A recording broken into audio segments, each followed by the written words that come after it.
Sugar के मरीजों के लिए आप कौन सा टेस्ट रिकमेंड करती हैं?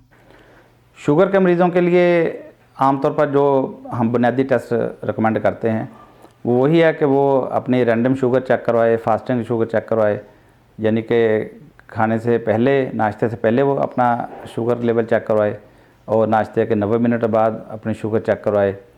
इसी तरह वो HbA1c का टेस्ट करवाए।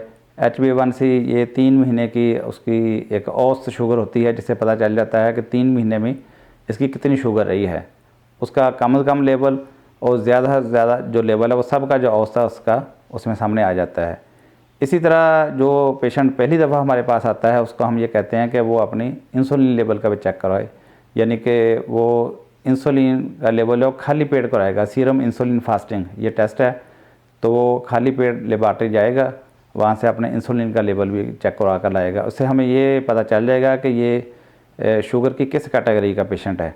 ये डायबिटीज टाइप 1 है, डायबिटीज टाइप 2 है। उसके लिए हमने जो मेडिसिन का सिलसिला चलाना है, जो उसका ट्रीटमेंट मुंतखब करना है, वो किस तरीके का होगा, ये हमें आसानी हो जाएगी। इसी तरह वो अपना यूरिन टेस्ट भी करवाए, यूरिन कंप्लीट एग्जामिनेशन करवाए, ताकि पता चले कि उसके यूरिन के अंदर क्या क्या आ रहा है, गुर्दे कितने मुतासर हो चुके हैं। अगर वो बहुत ज़्यादा पुराना पेशेंट है तो वो अपना RFT टेस्ट भी कराए, रीनल फंक्शन टेस्ट भी करा ले, LFT भी करवाए। यानी जब पेशेंट हमारे पास आए उसके कम पास ही उसकी फ़ाइल होनी चाहिए, यानी उसके अंदर ये बेसिक टेस्ट। फिर मैं दोबारा रिवाइज कर देता हूँ।